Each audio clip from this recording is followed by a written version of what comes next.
Using innovation and inspiration of the sea, the annual Spring Surf Contest at Leo Carrillo State Park in Malibu, California is a landmark event symbolizing change for the black surfing community.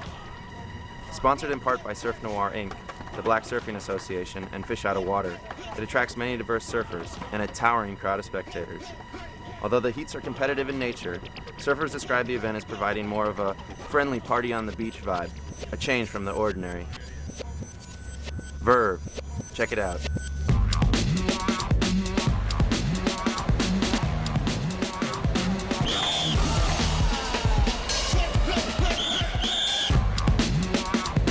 My name is Tony Corley. I'm the founder of the Black Surfing Association, which began in 1973 from a letter written by myself to Surfer Magazine in hopes to find other black surfers out there in the world. And this, basically what you're attending today, is a result of many years of hard work on my part and other people's parts too, that have brought about such a beautiful festival party, surf contest, and just exposing the sport of surfing to the whole world. It's the 5th annual surfing contest and competition. As president of the Black Surfing Association, we're the major sponsor, together with Soul Classic, of this contest. Awesome. Now you're surfing today? No, I've been judging most of the day. And how do you judge? What's the criteria of this contest? Basically, number 1, standing up. Number 2, the length of the wave, how long you ride it. Number 3, your maneuverability, your control, your fluidity, the gracefulness, the radicalness of your kickbacks, round curves, whatever. Isn't it better to see a bigger smile than it is on how good the tricks are? No, it's different. Actually, because of the distance of the waves to us as judges, we don't even see their faces. I know. We're looking at their body motions, How about they can judge the wave, analyze the wave, flow with the wave, kind of complement the wave, Awesome. I'm here at Leo Carrillo State Beach at the Fam Jam. Hi Greg, I'm Jocelyn. How long have you been surfing? I've been surfing about 12 years. Most memorable moment in surfing, probably teaching my wife and my children to surf. Oh wow, that's awesome. Yeah. Hi Vanessa, how are you? A little cold and wet out there? Yeah, it's a little kelpy. Too kelpy. How long have you been surfing? Since I was 14, so about 10 years. Wow. Are you always a longboard surfer? Yeah, always. Where did you learn how to surf? Oceanside, but I surf in like Newport Beach, Blackies, north side of the pier, Huntington. Peter. Hi Peter, I'm Jocelyn. Hi, Jocelyn. Okay, how long have you been surfing for? About 3 or 4 years, I guess. Oh, awesome. What was your most memorable surfing moment? Most memorable surfing moment, definitely surfing side by side with my daughter on a wave in Hawaii. My name is Adam Burton. Where are you from? I'm from Los Angeles, California. How long have you been surfing or bodyboarding? I've been bodyboarding for 12 years, and I just recently picked up surfing in the last 2. Were you using a shortboard or longboard to learn that? I started off on a longboard, but now I ride a fish, and I'm loving every day of it. I surf every day. And how long have you been surfing for? 4 years. 4 years, huh? Yeah. Are you pretty good? I made it to the second round, so. Congratulations. Dude, awesome. Yeah. All right. So what got you into surfing? I grew up maybe 7 minutes from the beach, but I had never gotten in the water my entire life because I was caught up in what I was supposed to be.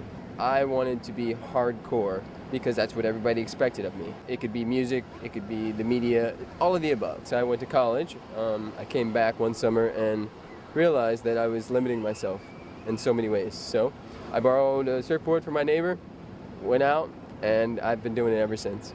Awesome. Do you have a surfing hero? It's myself right now.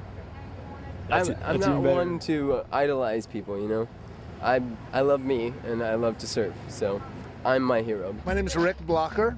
Hi Rick, I'm Jocelyn. Nice to meet you. Jocelyn, nice to meet you. And how long have you been surfing for? I've been surfing for 45 years. I started out in Santa Monica, and I started when I was 10 years old, and I just loved it, and you can't keep me out of the water.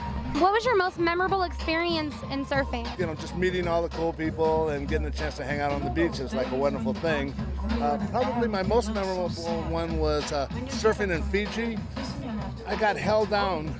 My leash got caught on a coral head, and I almost drowned, and I had to say a little prayer, and it snapped some kind of way, The Creator let me go to ride more days, so I was really stoked to get out of that one, but they were unreal waves, and I had a great time. You're definitely made to be in this world then. How did you become interested in surfing, Malcolm? My surfing career probably started when I was a kid and going to the beach with my family, kind of falling in love with the ocean and the motion of the waves and trying to catch waves with your body surfing. And so over the years, I kind of cultivated that passion. Who are some of your surfing heroes and why? Nick Gabaldon, I guess, maybe. I mean, he was like the original black surfer when nobody, I mean, there was probably like completely, this is like back in the 40s. He was a well-known Malibu surfer, and he actually caught one of the biggest waves on one of the biggest days and ended up losing his life going into the pier. I like the way she walks, I like the way she talks, and she turns me on with a special concern. Now I'm a different guy and I don't compare to many, but next to her I'm plain ordinary, not many can see. While many introspect and draw inspiration from soul surfing the seas, others enjoy the vim and zest of the professional surf tour. Jesse Billauer has traveled the world as a competitive surfer, and as a quadriplegic has dedicated his love of surf to lavish hope through his distinguished charity foundation, Life Rolls On. You know, Life Rolls On, I just started it to raise money and awareness for spinal cord injury research, and wanted to inspire people to enjoy life and give the opportunity to people in wheelchairs to get back in the ocean surfing and whatever sport they want. You know, just inspire them to not give up and at least try new things and try to still enjoy their life. And then for people that are walking, just not to take advantage of what they have, knowing that tomorrow's never guaranteed. So enjoy today and try new things. Growing up, my surfing hero was Shane Dorian, just because he was a really good surfer, and everyone called me Little Dorian because of the same surf style as him. You know? Take kind of like the ragdoll, like. Yeah, I'm glad. Like loose, like cruise style. I know Shane's style. Right. He's one of my favorite surfers too. Because of that, because of his style and his daring. Would you care to see more ethnic presence on the World Surfing Tour? I have, man. I just would like to see good quality surfers, whether they're Mexican, black, or white, doesn't matter. But, you know, it would be great to see more diverse. I wish there was more Brazilian butts on tour. Brazilian butts? Guts, girls, you know what I mean? You have an upcoming documentary about your life. Yeah. It's just called Jesse's Stories, little poster right here, but just documentary of my life and surfing and my family and my grandma. She survived the Holocaust, and just look forward to that coming out probably within the next 6 months to a year. Do you have any surfing heroes? You have to look at somebody like Kelly Slater and just think, how in the world is somebody that talented? And you know, it's the same thing watching Michael Jordan play basketball. It's an incredibly humbling thing to watch somebody like that. But you look, where we are here, and long before, Jackie Robinson was integrating the world of professional sports. You had somebody like Nick Gabaldon who was doing something just for the sheer love of it. Sure. I think most surfers probably start out that way. I don't know what happens to them if they decide to get sponsored to get on the pro tour. I would agree. When it becomes more of a business for them. The guys that were back in the 50s, 60s, and in the 70s that were surfing, especially North Shore, they weren't doing it because they were getting anything from it except sheer love of the sport. Exactly. And, I think in a lot of ways that to me is more of a hero than somebody who's getting paid $1 million on some sponsorship deal. That's nice too, though. It doesn't hurt. It doesn't hurt, right? Doesn't hurt. It gives you more money to take surfing trips. That's right. Yeah, it's exactly right. We understand you're in the process of producing a documentary on black surfers called Whitewash. Correct. And we'd love to hear a little bit about it. Great. It's really using surfing as a vehicle to explore race and the dynamic of race in America. And so I think when you look at sort of things outside of what's considered mainstream, so a sport like surfing, and then you tie race into it, it really begins to bring a lot of issues to the surface. So, the biggest issue is, why aren't there more black surfers?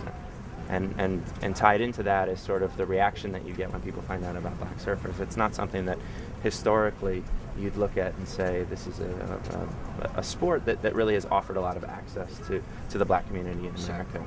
Just an issue of access. I think historically its roots are in sort of coming out of slavery into the segregation that America still has today. It just calls it by a different name. Exactly, it's more covert. Yes. I've been surfing about 8-9 years, and I've been shaping about 5 or 6. Took over my whole life. So. It'll do it too. Are you? My day job and started doing this, and that's it. Are you mostly longboard, shortboard? Mainly shortboard, but anything can be ridden. So. What about animals and their own element out there? Do you run into that a lot? Talk about that because I feel like that if you start talking about them, then they just start showing up. Dolphins are cool. I don't like seeing seals though because that'll bring the sharks in. We've had all these attacks lately, and it's just kind of a buzzkill. Have you had to deal with any kind of situation like that yourself? No, not really. Where I might think I see a shark, but it's a dolphin. But no, not firsthand, and knock on wood, hopefully I don't have to deal with that. Will you be out in the water today? Of course, I've already been out there. I won my heat. Yeah. Congratulations, thank you. Have you dealt with any animals and things out in the water lately? Other than the crazy sea lions that come after you sometimes and the fun dolphins, nothing vicious like the shark attacks recently, but no, just fun times in the water. I would like to say that there is a decent amount of ethnicity in the sport, but I would like to see a whole lot more coverage of it. Well, I think anybody should be in the surfing industry, but it's great to have African Americans in the surfing industry, both for, other African Americans to see it and think of it as something we can do, and just because it's great, it's fun. It's something that's it's always been in my life, and I love it. Since I started, it's something that I'll always do. What brought you down here? We are here doing some research for a documentary film about women surfers, and we wanted to come out today and check out some black women surfers because they're a rare breed. But sadly, there are no women competing today, so we were disappointed. Do you surf? I'm a beginner. Andrea, how long have you been surfing for? I've been surfing for about 8 years. Did you surf the contest today? No, I did not. No? No, there wasn't any women. So I came prepared just in case, but not enough women signed up. There's a lot of women surfers. It's just you don't get the attention, that's all. They're all over. All right, Jade, how long have you been surfing for? Probably like 10 years. I do have a nasty surf scar though from my fin, which is like a gash this big. My fin sliced through my wetsuit, and it was pretty terrifying. I was out with my dad actually, and there's like blood everywhere, but no one could see it, and I was like really stunned from the pain, so I was like trying to get back in shore, and I remember my dad was yelling at me because he thought that I was just like quitting. Get back out in the water, hurry up. And then when I got to the shore and there was like all this blood, then he's like, oh my god. I think that happens a lot with dads and daughters on the beach. Guys thinking girls are wusses and chickening out. Do you find there's a lot of hesitance having girls out there? I surf in a crowd of girls, so no. I like it when there's more girls in the water. Kind of mixes things up in such a male-dominated sport, Do you believe that there should be more African Americans publicized in the World Surfing Tour? Definitely, and in the surfer magazines and everywhere. It should be a more diverse sport, and I think a little bit of everybody should come out here and just give it a try. If it's for you, it's for you. If it's not, it's not. But it's a cool sport, and I like it, so. Everything that happens in America, we drive the force for the rest of the world. So in America, with racism, certain neighborhoods and certain people got the best neighborhoods, so their kids were exposed to they're exposed to surfing. It's only a matter of being exposed to it. So a lot of inner city people are pushed to the inner city, they don't go to the beach. It's not that they can or they won't, they're just not in that area. But if you go all over the world, all throughout the Caribbean, like even right now, there's a couple of kids from Jamaica, there's a kid from South Africa that are surfing on the junior national, pro-amateur level. So we have a couple of kids of color. It's slowly coming up, but it's all about exposure. I grew up in Tustin, California, and so I rode the bus from Tustin down to Newport Beach, and that's what I remember the most is riding the bus down there in the mornings, riding the bus back in the afternoon, and falling asleep on the bus in the afternoon and waking up and there's 40 people on the bus next to you with all your boards laying out and everything. Now, do you know any black surfers? Not many, no. There's a whole contest here, isn't there? Yeah, and I'm meeting a bunch today. You know what, I think surfing is such a wonderful worldwide sport, so I feel like I can go anywhere on the planet and I can be with my brothers and sisters of the water. And it really doesn't matter what color I am, although I'm really grateful that there are a growing number of African Americans that are participating in the sport.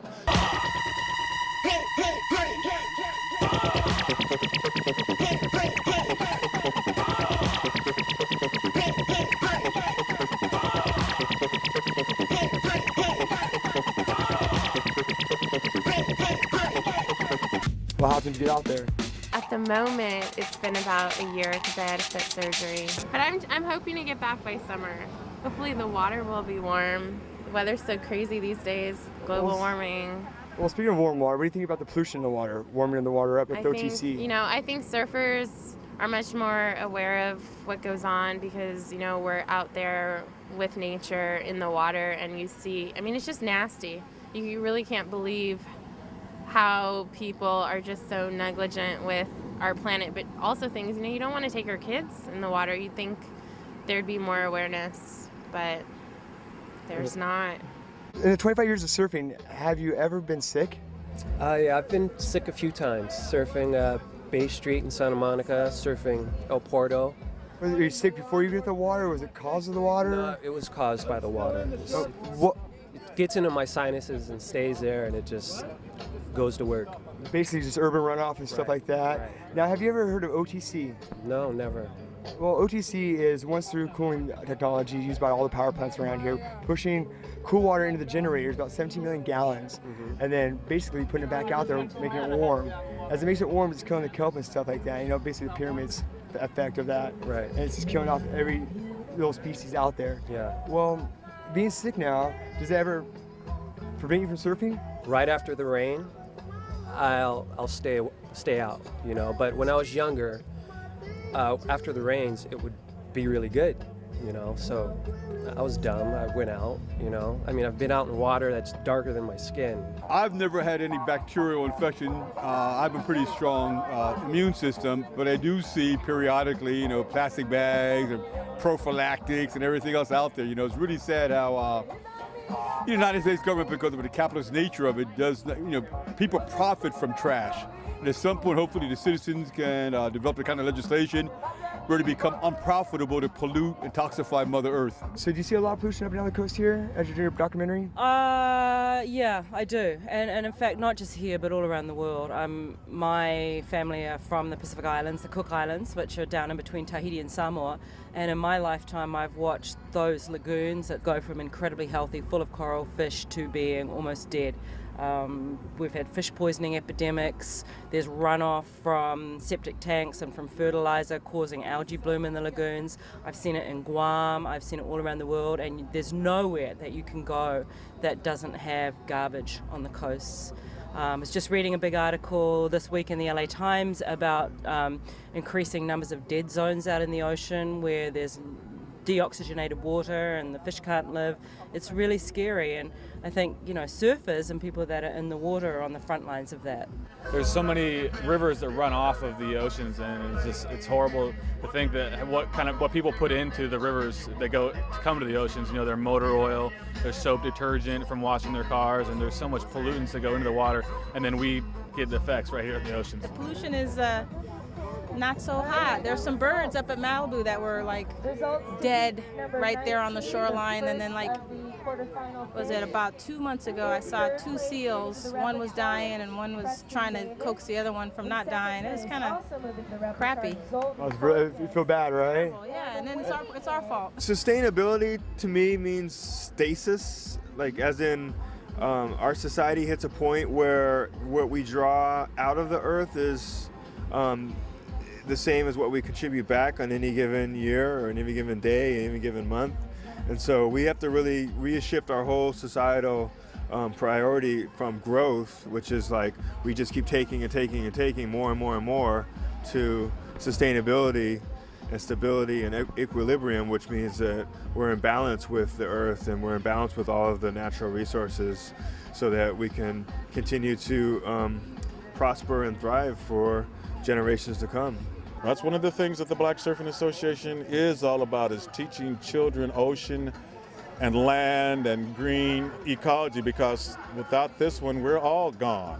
Without the ocean, we're all gone. Do you think also that because of the many pollutants and the bacteria levels being as high as they are in our oceans, that could be negatively affecting surfers' emotional states?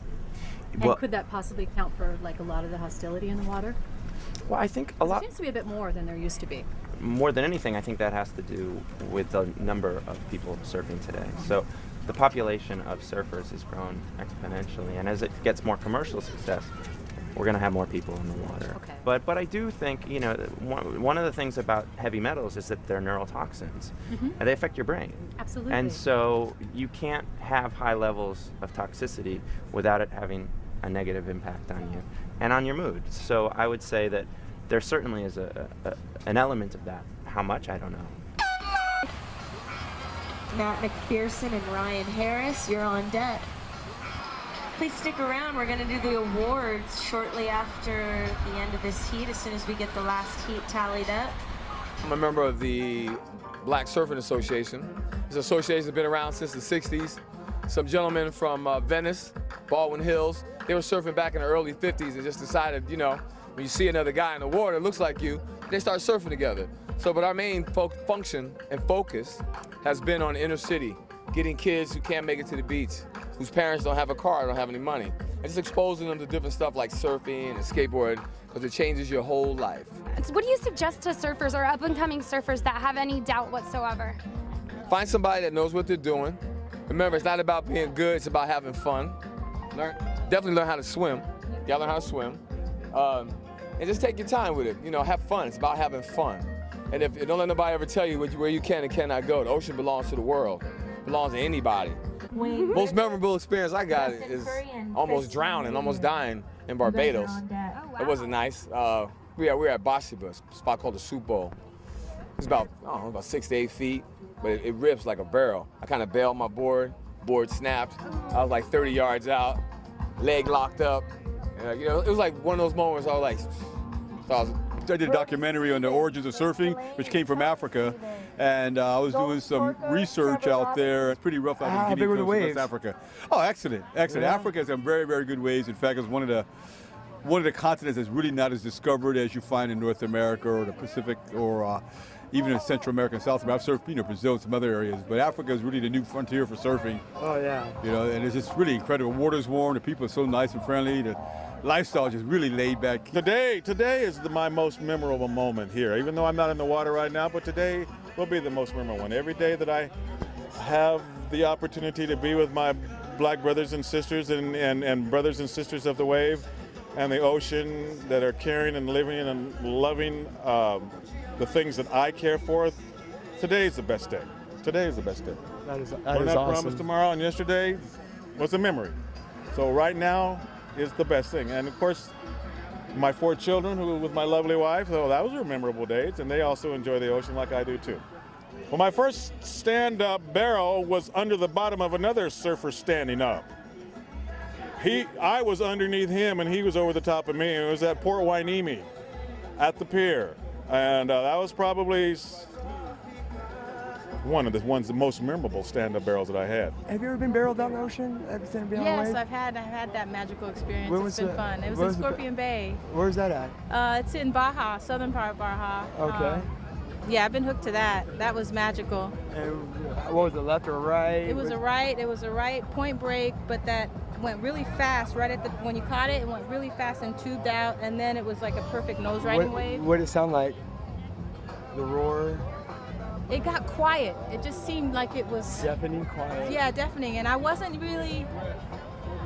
Were you holding your breath at all? No, it was just like it was a surreal experience. I didn't realize I tubed right until I got out. Until it spit you out. All of a sudden here comes a light. You see the light in the tunnel. It was amazing. It was amazing. It is. Yeah. I think it was the biggest south swell that's happened since year 2000. Basically, every single surf spot in that area of Baja, which faces south, and it's really open to all that swell, and it was all closed out, and there were places that just.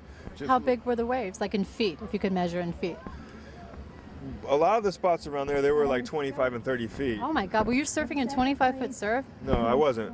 So I traveled to another spot that was a little bit further up the coast that was a little bit more protected from the swell, and it was about 15 to 20 feet there. But in any case, I did paddle out into that, and I was really just scared with this, and I just really wanted to see if I could just get one wave and see how it was. And I was paddling out, and there was just like huge waves coming by me, and I was just trying to duck and get through there without it. Did you get one? I did get one. Right on. And it was the best wave I've ever had in my life, and that was it. And I went back to the beach, and I was glad to be on dry land. I got held under and I couldn't breathe, and you get to that point where you begin to panic. Oh yeah. And Underwater. Underwater. No less, yeah. Completely held under, and there's a moment where you think, I'm gonna die right now. But I almost felt like I was in the womb. You know, like there was just no control, and you're just getting thrown around, and your arms are getting ripped, and you're just thinking, wow, this could be the end. And you come up, and there's something really liberating about that experience. Though. But that would definitely have to be my scariest. That's pretty freaky getting held under. Yeah. It is. The conversations you have with yourself. This is our 3rd or 4th year here, and the lifeguards know that we have a fine time. Nice nose ride. Whoa, baby. They don't mind us coming because it's all about fun and enjoying each other. So, all right. Nice. That's nice, Tony. Thank you very much. Okay. Thank you, Suf Noir. I stepped out late, and darkness invade my day. I'd like to thank Suf Noir and Eminem Surfing School for coming out. Will Lamar, big ups. Yay! And then I'm surfing. Have fun. Thank you to Suf Noir. Thank you, Suf Noir. Yeah, thank you, Suf Noir. All right, Preston, how you doing? Mike, nice to meet you. Mike, pleasure. Sorry about that. Oh, dude, my kind of guy, dude. This footage is totally okay to use. I give you full whatever you want to have, wouldn't do with it. It's okay. And I give you permission to use this footage for everything in perpetuity, all media for the rest of my life, the world, the universe, and space. That's awesome. If I could surf anywhere in the world, you know, to tell the truth, I'd probably surf. If I could surf Malibu with no people, I'd surf there. Malibu, California, your hometown almost. Yeah, with no people though. All right, no people.